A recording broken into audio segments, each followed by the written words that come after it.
शेख साहब, चंद दिन कबल अदालत ने, सुप्रीम कोर्ट ने इदारों से सवाल किया कि उज़ैर बलोच कहाँ हैं।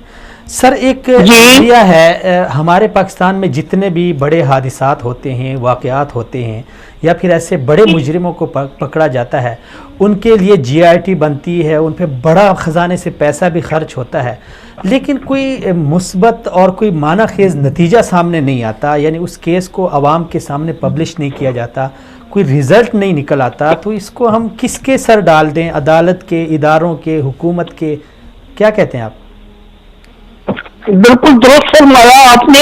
इसमें न सिर्फ अदारे तमाम एक्सक्यूशन जो होती है बाकायदा तौर पर, इसमें सबसे पहली बात जो तफ्तीशी अदारे होते हैं जी, फिर उसके बाद जब वो चालान सबमिट कर देते हैं तो कोर्ट की ड्यूटी शुरू हो जाती है जी। जब कोर्ट कोई JIT बुलाती है और वहां से कोई रिपोर्ट आती है तो फिर कोर्ट को उस JIT को देखने के बाद आगे मरहला तय करना होता है कि क्या वो जो JIT रिपोर्ट आई है इसकी रोशनी में कोई आगे लैब को रेफर किया जाए, FIA को रेफर किया जाए। आपने देखा है कि पानामा केस में जी बाकायदा JIT जब बनाई गई थी तो केस रेफर किया गया था लैब को जी, और साथ ही 3 रेफरेंस बनाने के लिए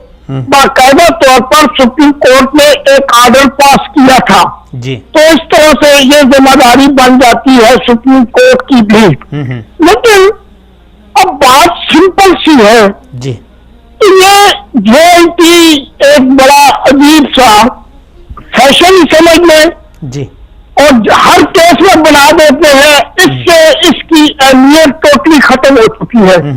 अब JIT के लिए एक खास प्रोसीजर है, एक खास रिक्वायरमेंट है, एक खास जो है कानून और कायदा है।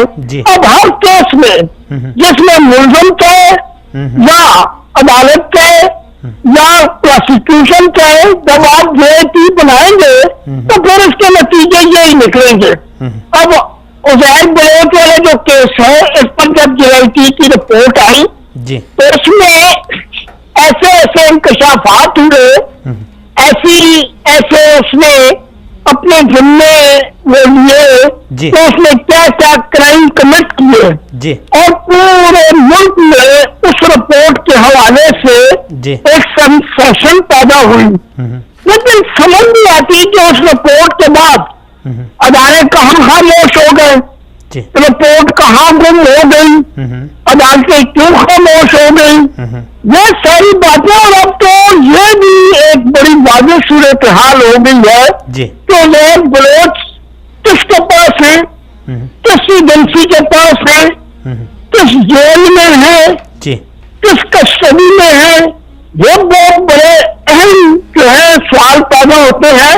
मैं तो सुनता हूँ कि ये आईन, कानून और हमारे जितने भी फौजदारी कानून को जो लॉ जो है कलेक्ट होते हैं उनकी बहुत बड़ी फेलियर है जी। अच्छा शेख साहब, 18वीं तरमीम में इख्तियारात चूंकि सूबों को दिए गए हैं, अब जिस सूबे में एक कौमी मुजरिम पकड़ा जाता है, उसके अगर उस मुजरिम के साथ कुछ पुराने मरासिम हों, कुछ ताल्लुकात हों, तो क्या उस सूबे को ये भी इख्तियार है कि एक कौमी मुजरिम को बचाने के लिए वो इस तरह जो है ना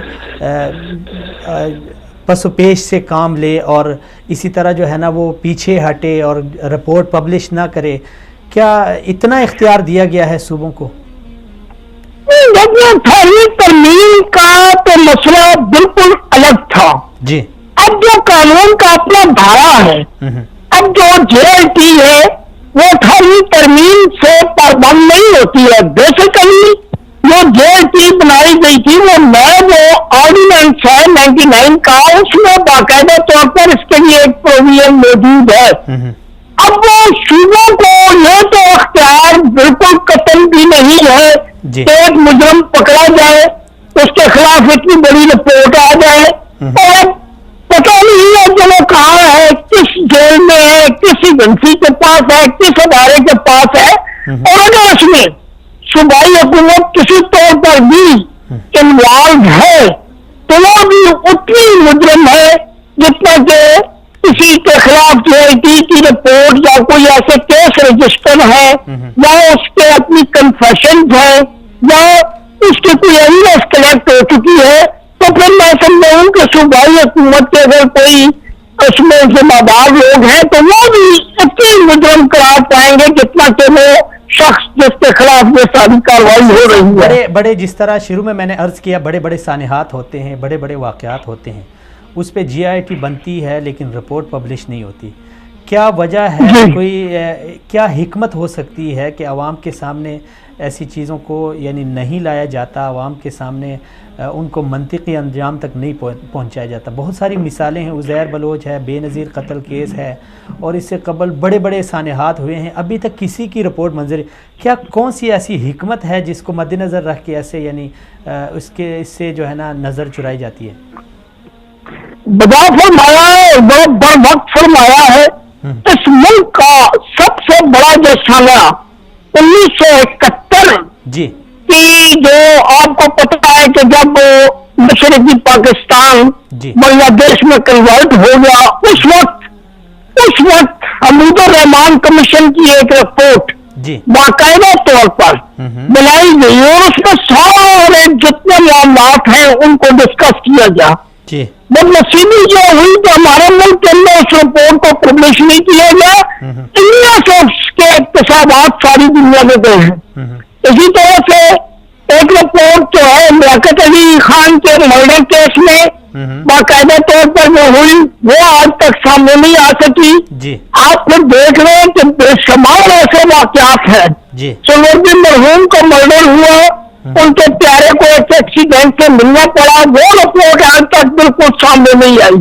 اسی طرح سے آپ چلتے آئیں, آپ کو بے شمار ایسی رپورٹیں ملیں گی.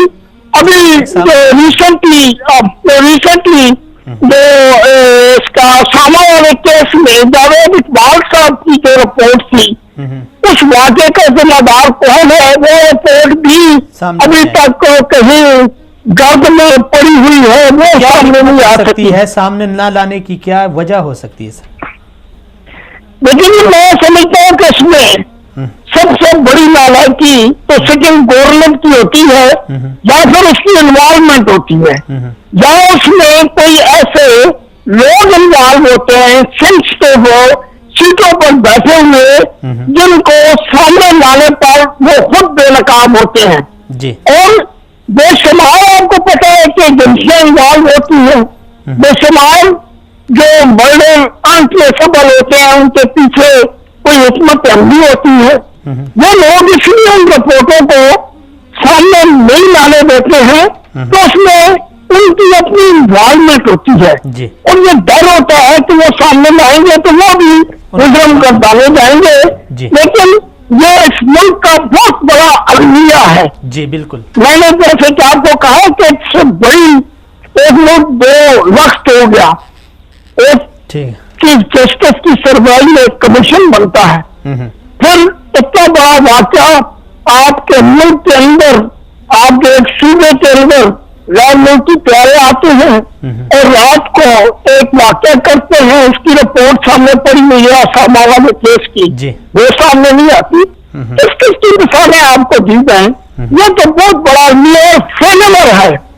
آئین اور کانسٹیٹیوشن کے مطابق اگر آپ کے ادیش بھی غلطی ہے, ملک کی مفاد کے لیے ضروری ہے کہ ان تمام رپورٹوں کو سامنے لایا. بہت شکریہ.